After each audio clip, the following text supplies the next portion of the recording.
मेरा नाम प्रिया है। मैं दिल्ली के एक छोटे से इलाके में रहती हूँ। घर पर ही ट्यूशन चलाती हूँ। 10वीं तक के बच्चे मेरे पास पढ़ने आते हैं।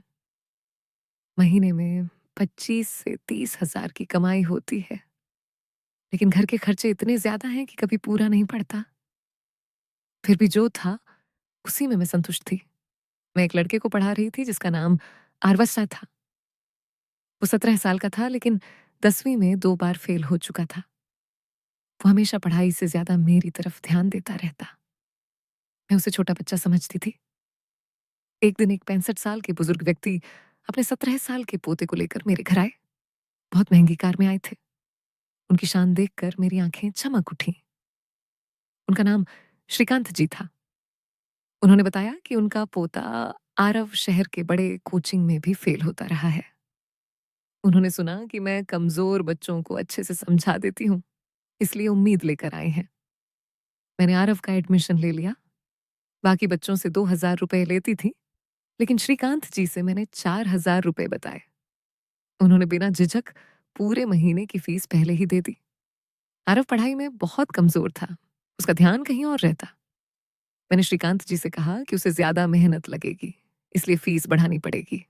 उन्होंने कहा, मैडम, मैं आपको 20,000 महीना दूंगा, बस मेरा पोता इस बार पास हो जाए।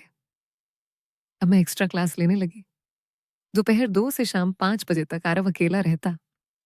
एक दिन जब बाकी बच्चे चले गए तो मैं किचन में पानी पीने गई। लौटी तो देखा, आरव महंगा मोबाइल चला रहा था। मैंने मोबाइल ले लिया। 1.5-2 लाख का फोन देखकर मैं चौंक गई। आरव जिद करने लगा। खींचातानी में उसने मुझसे माफी मांगी और मेरा हाथ पकड़ लिया। उसका स्पर्श मुझे अजीब लगा, लेकिन मैंने कुछ नहीं कहा। तभी मेरा पति पुत्र राहुल के घर आ गया। उसने आरव को छोटा बच्चा समझा, ज्यादा ध्यान नहीं दिया। उस रात राहुल उदास था। उसकी सैलरी कम आई थी। मैंने उसे अलमारी से 10,000 दिए और कहा कि ट्यूशन से अच्छी कमाई हो रही है। राहुल खुश होकर मुझे गले लगा लिया। उसी वक्त मैंने देखा कि आरव दरवाजे पर खड़ा हमें देख रहा था।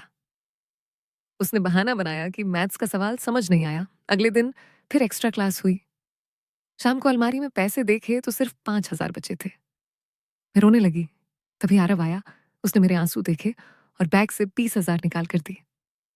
मैं भावुक हो गई। मैंने उसे धन्यवाद कहा। धीरे धीरे आरव मुझसे ज्यादा चिपकने लगा। वो हंसकर बात करता, छोटी छोटी मदद करता। मुझे भी अच्छा लगने लगा।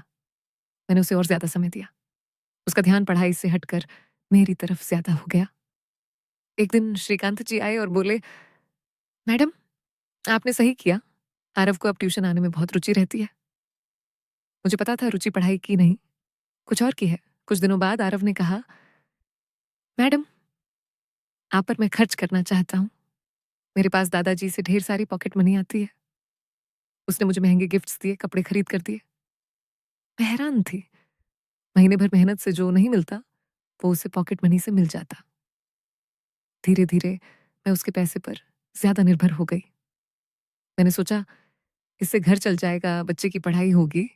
लेकिन ये गलत रास्ता था। एक दिन मेरी बहन का फोन आया। वो रो रही थी। उसने बताया कि मेरा 14 साल का बेटा अयान, जो उनकी जगह ट्यूशन पढ़ता था, उसने वहां की टीचर के साथ गलत हरकत की। बहन ने उसे घर भेज दिया। उस बात ने मुझे झकझोर दिया। मेरे बेटे ने जो किया, वो मेरी ही गलतियों का नतीजा था। मैं खुद पैसे के लिए गलत रास्ते पर चल पड़ी थी। मैंने आरव को सारी चीजें वापस की और उसे ट्यूशन में आने से मना कर दिया। आरव को भी बाद में एहसास हुआ कि उसने छोटी उम्र में बहुत बड़ी गलती की। उसने पढ़ाई पर ध्यान देना शुरू किया। मैंने ट्यूशन चलाना बंद कर दिया। पति से कुछ नहीं कहा। बेटे से नजरें नहीं मिला पाती थी। उस दिन से मैंने ठान लिया कि जो मेरे पास है, उसी में खुश रहूंगी। पैसा सब कुछ नहीं होता। पैसे से बढ़कर संस्कार होते हैं। मैंने अपने बेटे को और आने वाले बच्चों को अच्छे संस्कार देने का फैसला किया। भगवान ने मेरे बेटे की गलती से मुझे मेरी गलती का एहसास करवाया। दोस्तों, कहानी कैसी लगी? कमेंट करके जरूर बताना। अगर अच्छी लगी तो लाइक और शेयर कर देना।